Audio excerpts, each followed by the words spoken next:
The Starship Block 2 booster is here, and it's gone through a hell of a redesign to accommodate the upcoming Starship V2. Also, SpaceX has just revealed their new metallic heat shield, which is expected to be a drastic improvement over the previous design.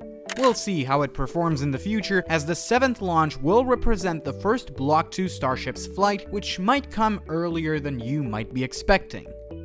The Starship Block 2 booster has been revealed to the public last week, and it is vastly superior to its predecessor. A couple of video and image footage of what seems to be the Block 2 booster's parts have been spotted, recognized by their immense size. Now, there have been various significant changes compared to V1, such as the grid fins, the engine layout, and various other more or less important changes. One of the more fundamental differences includes the integration of the hot staging ring, which will now be directly integrated into the vehicle itself, unlike the Block 1's integration, with it being an add-on to the vehicle.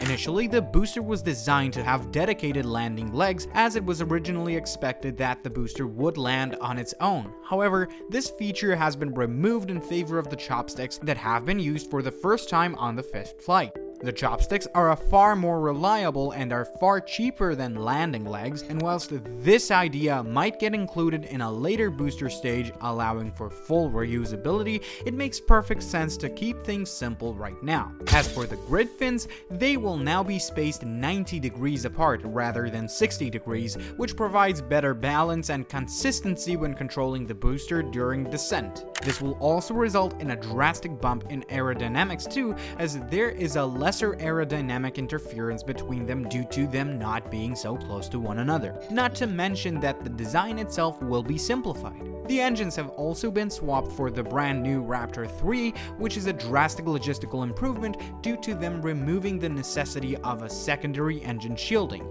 making the booster both simpler and lighter. There are 35 Raptor engines on board, with a similar layout as before, save for having 5 engines in the center instead of 3. As for the dimensions, they too will be a tad different than before, with the height of the V2 booster being increased from 71 meters to 72.3 meters, and the diameter will also go through an increase. The prop load will be increased from 3,300 tons to 3,650 tons, and the liftoff thrust will also see a rise from 7,500 ton force to 8,240 ton force.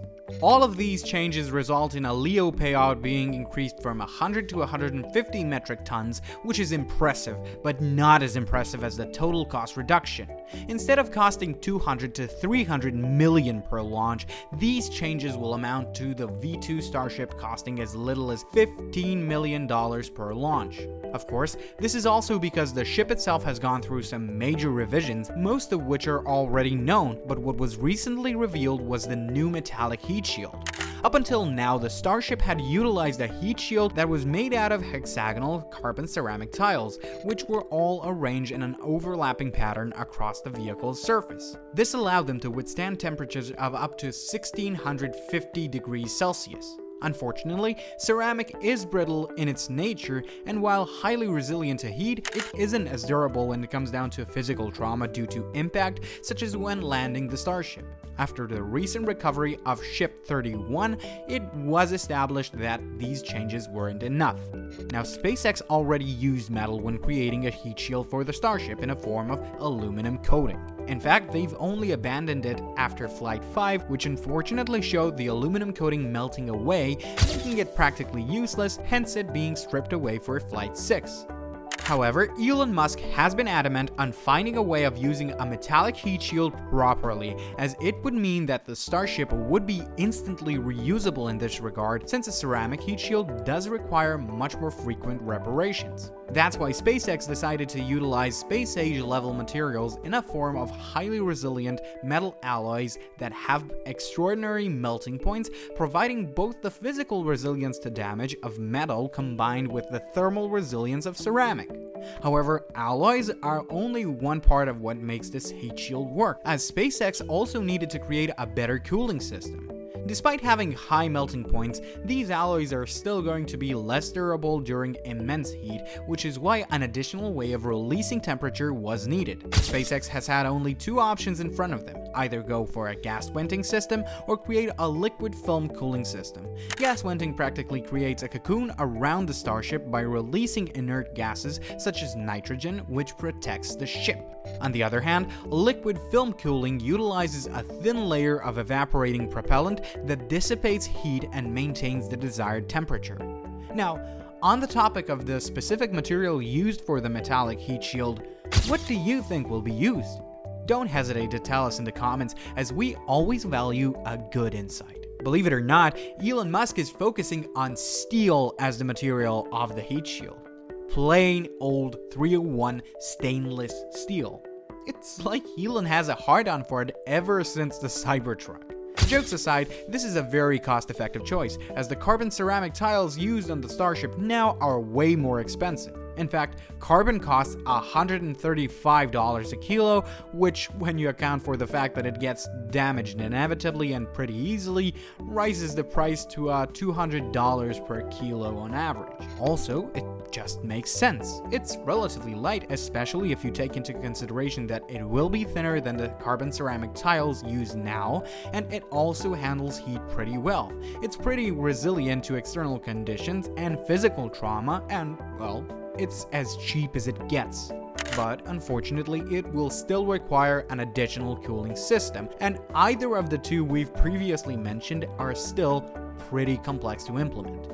That said, there has been an idea of a water cooling system, which would be much simpler to implement and could actually be developed reliably with the technology we have today. However, it's safe to assume that, for the time being, it's still just in the air, and we are highly unlikely to see the heat shield being implemented acutely with the 7th launch.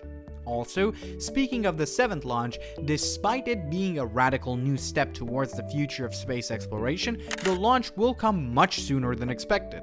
This is monumental because it represents the first time the Block 2 Starship will be used, which is why this short time difference from Flight 6 to Flight 7 is even more impressive.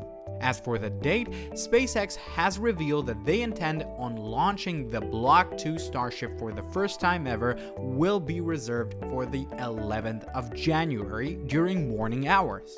However, this won't mark the first time the Block 2 booster will be used, as SpaceX will use the B-14 booster, which is still a Block 1 design. In fact, we'll most likely have to wait until B-18 before we can see the Block 2 booster in action. Yeah, that might sound underwhelming, sure, but you have to remember that the flight schedule for the Starship is about to get much more tightly packed than ever before. Plus, there has been talks of scrapping the remaining Block 1 boosters after the B-14 in favor of the new design. As a result, we expect the Block 2 booster to be tested out in 2025 regardless, and the most likely timeframe will be halfway through the year.